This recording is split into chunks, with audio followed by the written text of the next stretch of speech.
Olá, alunos, sejam bem-vindos novamente. É um prazer estar aqui com vocês. Meu nome é Gleison, continuaremos a trabalhar com a disciplina Eletricidade Aplicada e Sistema de Partida. Nessa aula especificamente, vamos falar sobre alguns assuntos muito interessantes relativos à disciplina, que é corrente elétrica, fonte de tensão, tipo de circuitos e instrumentos de medidas, ok? Então vamos começar. Bom, a movimentação ordenada de cargas elétricas em um determinado condutor é denominada corrente elétrica.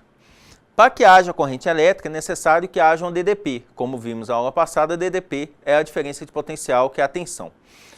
E que o circuito esteja fechado.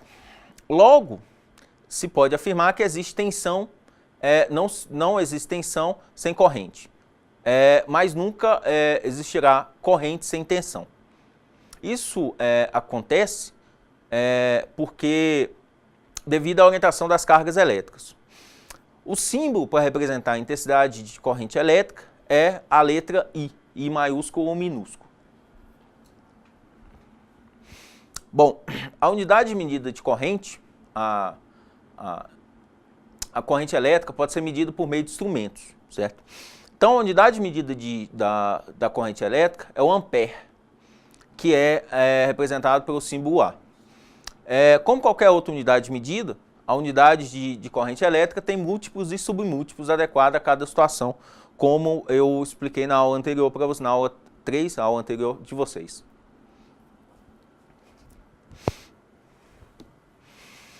Bom, antes que se compreendesse da forma mais científica a natureza do fluxo de elétrons, já se utilizava a eletricidade para iluminação, motores e outras aplicações. Nessa época, foi estabelecido por convenção que a corrente elétrica se constituía de um movimento de cargas elétricas que fluíam do polo positivo para o polo negativo das fontes geradoras. Esse sentido de circulação foi denominado um sentido convencional de corrente. Bom, com o desenvolvimento dos recursos científicos, tecnológicos, verificou-se que nos condutores sólidos, a corrente elétrica se constituía de elétrons em movimentos do polo negativo para o polo positivo, certo? Que os elétrons se movimentam. Então, esse sentido de circulação foi denominado sentido eletrônico da corrente. Seja qual for o sentido adotado como referência para os estudos de fenômenos elétricos, eletrônico ou convencional, isso não interfere nos resultados que se obtém. Por isso, ainda hoje se encontram defensores para cada tipo de sentido. Então, você tem dois sentidos, o sentido convencional e o sentido eletrônico, certo?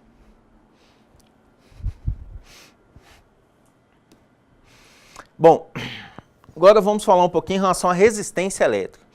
Bom, definindo resistência é a dificuldade que os elétrons encontram para percorrer um circuito elétrico. A resistência elétrica pode ser calculada,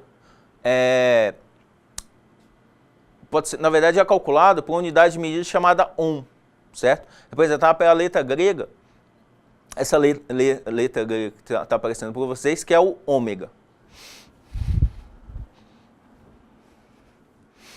Bom, resistência elétrica, por definição, é a capacidade de um corpo qualquer se opor à passagem de corrente elétrica, mesmo quando existe uma diferença de potencial aplicada.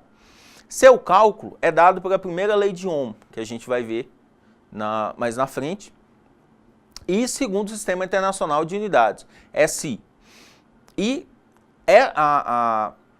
essa parte de resistência é medida em Ohm, certo? Quando uma corrente elétrica é estabelecida em um condutor metálico, um número muito elevado de elétrons livres passa a deslocar nesse condutor. Esse movimento, os elétrons, nesse movimento, né, os elétrons se colidem em si e também contra os átomos que constituem o material. Portanto, os elétrons encontram uma certa dificuldade para se deslocar, isso é, existe uma resistência à passagem dos elétrons no condutor. Os fatores que influenciam a resistência de um dado condutor são, entre vários, eu vou enumerar alguns. Resistência do condutor tanto maior quanto menor, quanto for o seu comprimento, existe uma relação entre comprimento e resistência. A resistência do condutor é tanto maior quanto menor for a área da sua secção transversal, isso é, quanto mais fino for o condutor. A resistência de um condutor depende da resistividade do material, que é uma característica intrínseca do material. E essa resistividade depende da temperatura no qual o condutor se encontra. Esses fatores que influencia, na 90% dos casos, a resistência de um condutor pode ser resumida também pela segunda lei de Ohm, que nós vamos estudar a seguir. Bom, temos potência elétrica. Então, a definição de potência é a capacidade de realização de um trabalho numa unidade de tempo a partir de energia elétrica. Assim, pode-se afirmar que são potências diferentes. As lâmpadas produzem intensidades luminosas diferentes. Os aquecedores que levam tempos diferentes para ferver uma mesma quantidade de água. Motores de elevadores, grande potência, e de gravadores, pequena potência. Então, nós temos uma diferenciação em relação à potência. Bom, então potência elétrica é uma grandeza e, como tal, pode ser medida. A unidade de medida de potência elétrica é o watts, simbolizado pela letra W, certo? Então, 1 watts, um W maiúsculo, corresponde à potência desenvolvida no tempo de 1 segundo e uma carga alimentada por uma tensão de 1 volts, que já estudamos anteriormente, que é a unidade de tensão, na qual circula uma corrente de 1 ampere, que também estudamos anteriormente. Então, a unidade de medida de potência elétrica, watts, tem múltiplos e submúltiplos, como todas, como a corrente, como a unidade de resistência, enfim.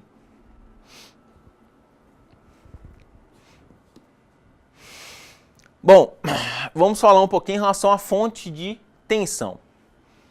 Então, a existência de uma tensão é condição fundamental para o funcionamento de todos os aparelhos elétricos. A partir dessa necessidade, foram desenvolvidos dispositivos que têm a capacidade de criar um desequilíbrio elétrico entre dois pontos, dando origem a uma tensão elétrica. Bom, esses dispositivos são denominados genericamente como fontes geradoras de tensão. Existem vários tipos de fontes geradoras de tensão, entre os quais, vou resumir, temos pilhas, baterias e geradores, entre outros, mas resumindo, mais próximo da nossa realidade, pilhas, baterias e geradores.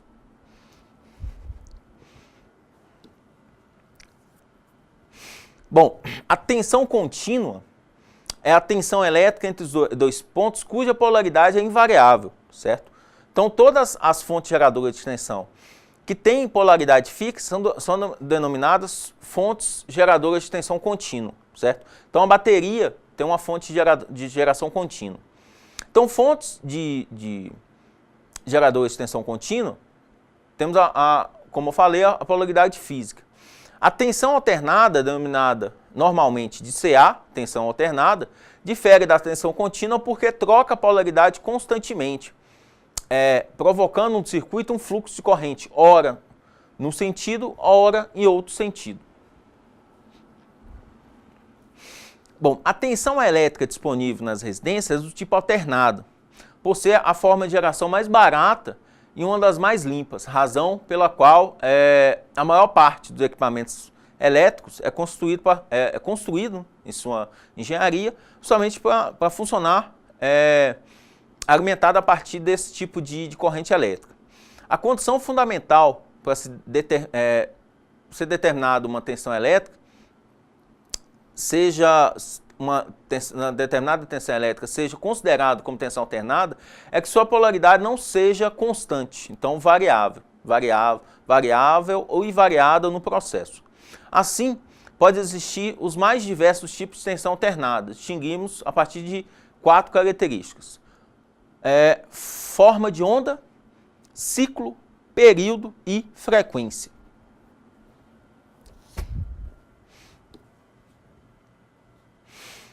Então, vamos começar em relação a ciclo. Vamos começar em relação à definição de ciclo. O que é ciclo? Ciclo é uma variação completa da forma de onda. Ciclo é, em resumo, uma parte da forma de onda que se repete sucessivamente. Bom, então quando se faz o estudo mais detalhado de cada uma das regiões do gráfico, acima e embaixo do eixo, utiliza a expressão semiciclo para identificar a metade de um ciclo completo, entre os dois pontos zero, né?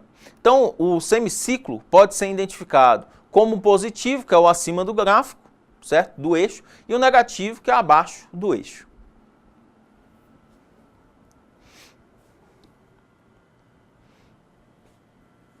Bom, agora vamos falar um pouquinho em relação ao período. O que é período? Período é a designação empregada para definir o tempo necessário para que se realize um ciclo completo de uma corrente alternada. Portanto, período é o tempo de realização de um ciclo completo, certo? O período é representado pela notação T e sua unidade de medida é o segundo. Então, como os períodos das correntes alternadas são normalmente menores que um segundo, utiliza-se submúltiplos, certo?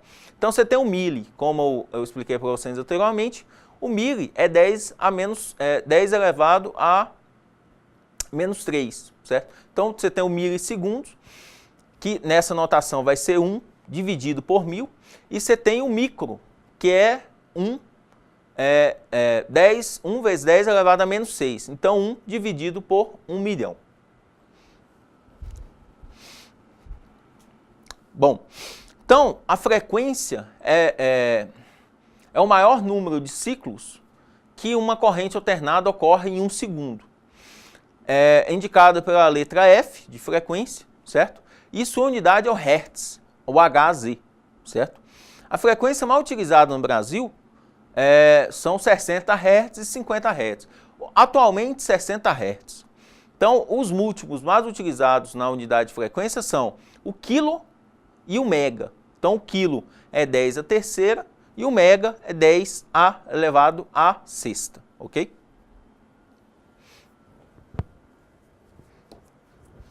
Bom, existe uma relação matemática entre período e frequência de uma corrente alternada. Quanto menor o período, menor o tempo de duração de um ciclo, maior o número de ciclos realizados em um segundo. Ou seja, frequência e período são inversamente proporcionais.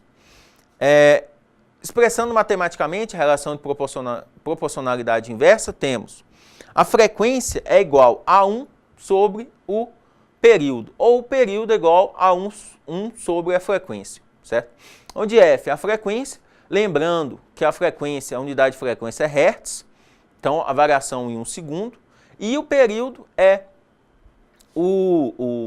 a unidade mais usual é o segundo. Essa relação permite determinar que a frequência de uma corrente alternada e seu período é conhecido e vice-versa. Bom, então resumindo, a frequência é o inverso do período, o período é o inverso da frequência. A partir do momento que é dada a frequência, eu posso dividir fazer o inverso dessa frequência, eu acharei o período. E a partir do momento que eu tenho o período, eu posso realizar o inverso desse período, eu posso realizar a frequência, certo? Bom, agora vamos falar evoluindo em relação à disciplina, falar um pouquinho em relação ao circuito elétrico. Então, o circuito elétrico é o caminho fechado por onde circula a corrente elétrica. Bom, componentes do circuito elétrico. Então, o circuito elétrico são mais simples, que se pode montar, tem que ser constituído por uma fonte geradora, um bloqueador ou interruptor, condutor, que é justamente por onde a corrente elétrica vai passar, a carga ou consumidor, é justamente o que a corrente elétrica onde a corrente elétrica vai ser consumida, certo? Então, fonte geradora. Todo circuito elétrico necessita de uma fonte geradora e a função da fonte geradora é fornecer o valor da tensão para que exista a corrente elétrica. A bateria, a pilha e o alternador são exemplos de fontes geradoras. Temos o interruptor do circuito elétrico. O interruptor é um componente adicional, além da fonte, do consumidor e dos condutores. Esse componente ele pode ser chamado de interruptor ou chave, certo? Podendo ainda ser um fusível. A função do interruptor é comandar o funcionamento do circuito elétrico abrindo ou fechando, certo? Posteriormente, temos os condutores. O que são os condutores? Tem a função de conduzir a corrente elétrica entre as fontes e o consumidor e fazer com que ela retorne à fonte, certo? Como em um circuito cíclico. Como é fechado, a corrente sai e retorna. Cada aparelho consumidor exige determinadas características do condutor elétrico, porém, sua função no circuito é sempre a mesma, certo? Carga. Carga também denominada de consumidor ou receptor de energia elétrica. É o componente do circuito elétrico que transforma essa energia elétrica em outro tipo de energia, certo? Então a lâmpada que transforma a energia elétrica em energia luminosa, o motor que transforma a energia elétrica em energia mecânica, o rádio que transforma a energia elétrica em energia sonora são exemplos de carga.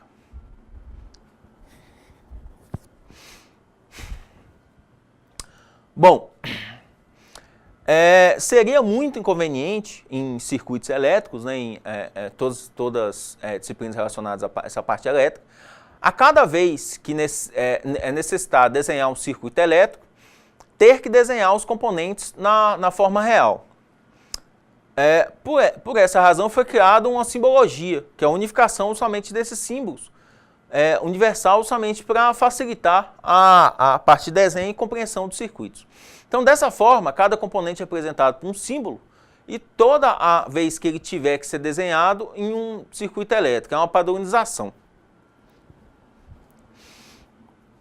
Bom, representação gráfica de um circuito elétrico através de uma simbologia denominada esquema ou desenho elétrico. Mas, usualmente, na indústria, em comércios que utilizam essa parte de desenho, circuitos elétricos, desenho, enfim, essa denominação de representação gráfica é denominada diagrama elétrico, certo?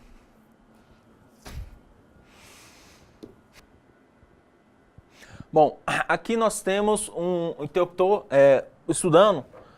vamos estudar a parte do interruptor de um circuito elétrico. Mas aqui, em vermelho aqui, ó, vou falar para vocês justamente o circuito, como é que funciona o circuito elétrico fechado em um sistema. Então temos, em verde aqui, ó, a bateria, temos a chave e temos o consumidor. Então a bateria, vocês podem notar que a bateria eu tenho o condutor, né, sai da bateria, vem para esse interruptor. Do interruptor, vou colocar em outra cor, vou colocar em azul, do interruptor, o condutor vai para a lâmpada. E da lâmpada, vou colocar em vermelho, vai, volta, passa aqui e volta justamente para a bateria, certo? Então aqui nós temos, vou limpar aqui, mas nós temos os três componentes principais de um circuito, certo? Então temos a bateria, que é a fonte de DDP, que é a fonte de tensão de um sistema, como eu falei para vocês. Temos o consumidor, que é a lâmpada, certo? E temos aquele que organiza, que vai fazer o chaveamento, que é justamente deixar passar a corrente ou não para chegar ao consumidor. Então, a corrente elétrica criada aqui pela bateria, ela vai chegar ao consumidor passando por esse interruptor aqui. Só que esse interruptor, eu tenho duas posições, que é ligada ou desligada. Quando esse interruptor está ligado, a corrente elétrica chega no consumidor. Quando ele está desligado, a corrente elétrica não chega no consumidor, certo? Então, esse é o resumo justamente dessa parte em relação ao circuito, certo? Então, aqui, para bateria, como nós vimos, a unidade de medida é DDP, que é a tensão, que é dada em volt. O que passa aqui por esse condutor é o I, que é a corrente, então, volt. Aqui é a corrente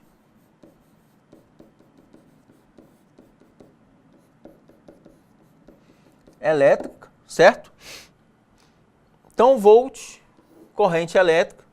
E esse consumidor aqui gera uma potência, que é watts, certo? Então, aqui nós temos justamente o resumo de tudo que falamos nessa aula até agora, certo? Bom, então, à direita aqui nós temos as figuras do interruptor, que temos esse interruptorzinho, é muito utilizado em sistemas elétricos de corrente contínua, bateria. Esse aqui, acho que todos nós temos na nossa casa, que é um interruptor de parede, muito utilizado em alvenaria de parede, né? de construção predial, industrial, acionamento de lâmpada, enfim. E esse aqui também é um tipo de interruptor. E aqui, ó, temos a simbologia do interruptor. Então, no diagrama elétrico, os senhores se deparando com essa figura, então, os senhores vão ver que nesse local nós temos um interruptor, certo? Que é justamente para controlar essa passagem ou não de corrente elétrica. Bom,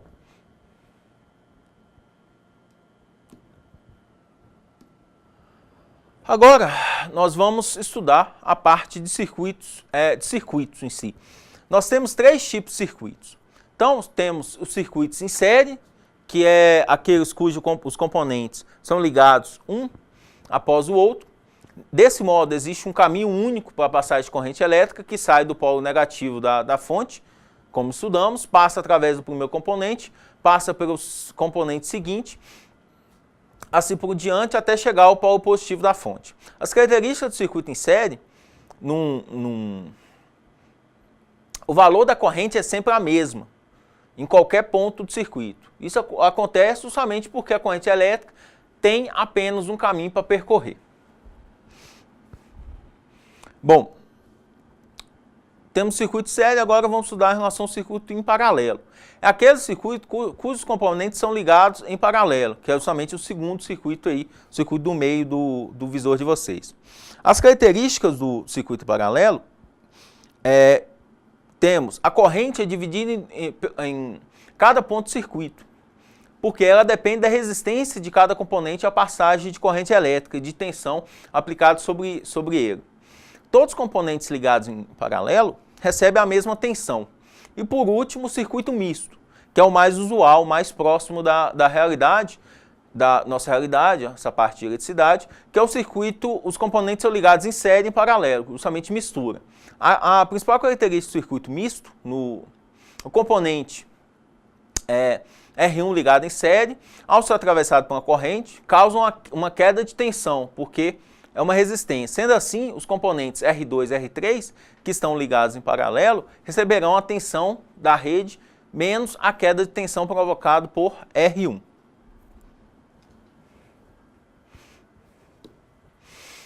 Bom, como prometido para vocês, nós vamos estudar agora a parte da primeira lei de Ohm, certo?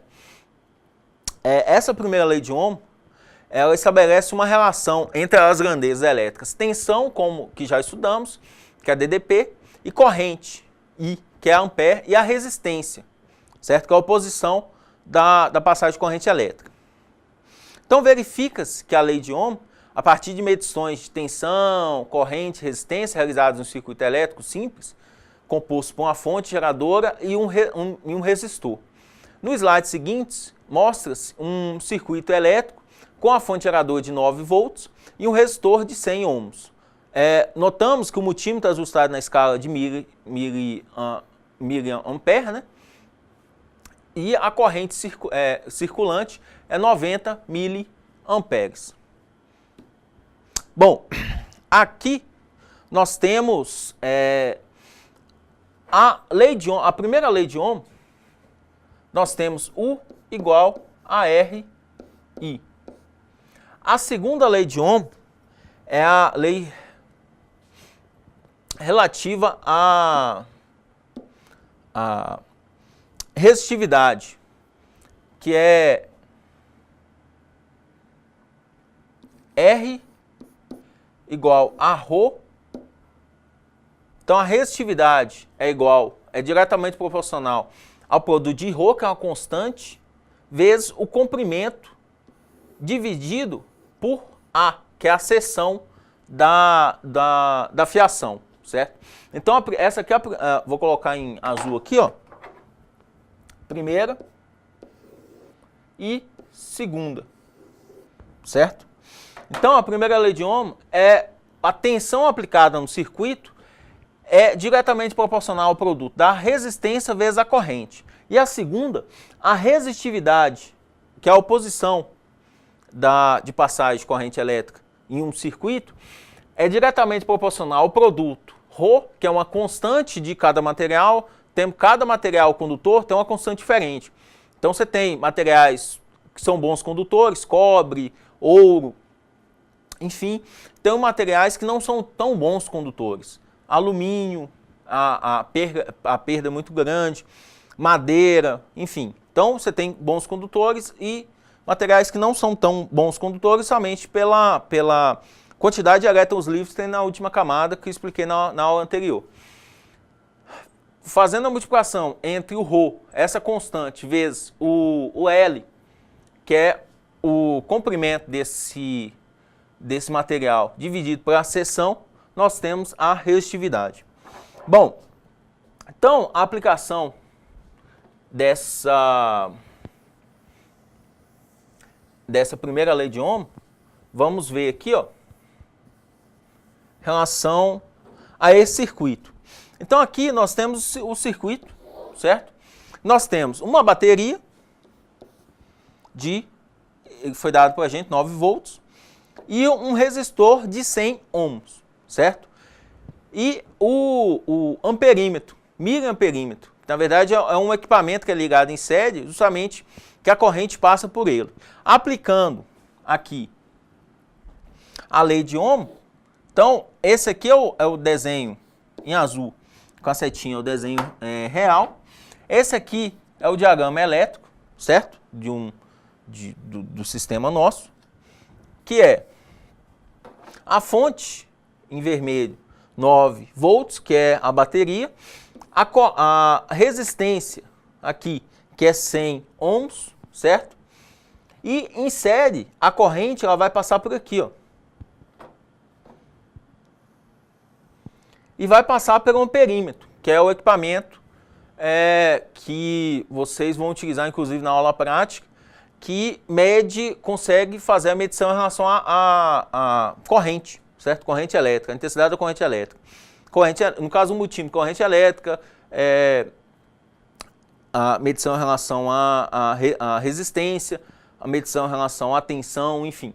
Então, nesse caso, utilizamos o multímetro somente para mensurar essa parte de corrente elétrica.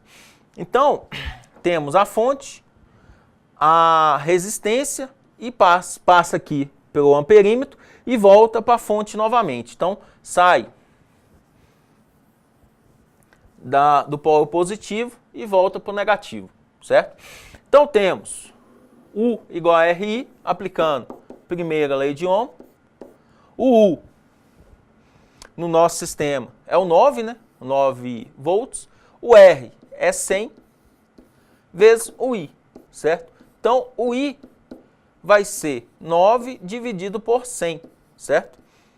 Que 9 dividido por 100, 90 miliamperes. Sabendo que esse mili é denotado 10 a menos 3, certo? Então, esse é o desenho esquemático de um circuito. Então, temos a bateria, o amperímetro, a bateria, o resistor e o amperímetro. Esse em verde aqui é o diagrama elétrico desse sistema, certo? E aplicando a lei de Ohm, chegamos a esse valor de 9 mA.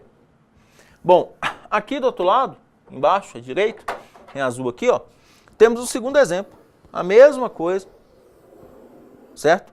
Então temos a bateria de 9 volts, a resistência agora foi mudada, foi para 200 ohms, certo? Fazendo aqui o desenho esquemático, fonte de 9 volts, a bateria, a resistência de 200 ohms e o miliamperímetro. Esse miliamperímetro é dado agora justamente pelo amperímetro, certo? E o valor medido por ele, fazendo a continha, agora vai ser 45 mA.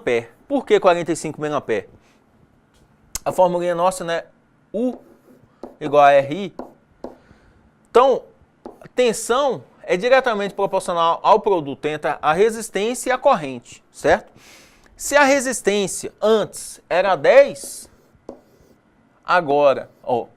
antes era 100, agora é 200, a resistência aumentou de metade, certo? Se a resistência aumentou de metade, a corrente vai abaixar de metade. Então, inicialmente, de meia parte, né?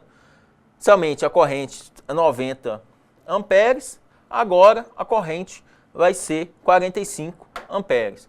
Então, se eu aumentei a resistência no circuito, eu diminuo aumento a resistência em relação à passagem da corrente. Consequentemente, no final, eu diminuo a intensidade dessa corrente elétrica que passa nesse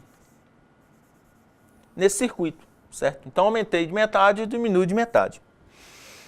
Bom, então, com a explicação desse slide, chegamos ao fim da nossa quarta aula. Espero que tenha gostado e, como disse anteriormente, qualquer dúvida, possa ir no fórum Tira Dúvidas. A apostila do curso já está disponível. E na próxima aula iremos continuar a trabalhar com conceitos de eletricidade, agora aplicado a sistema de partida, ok? Até a próxima.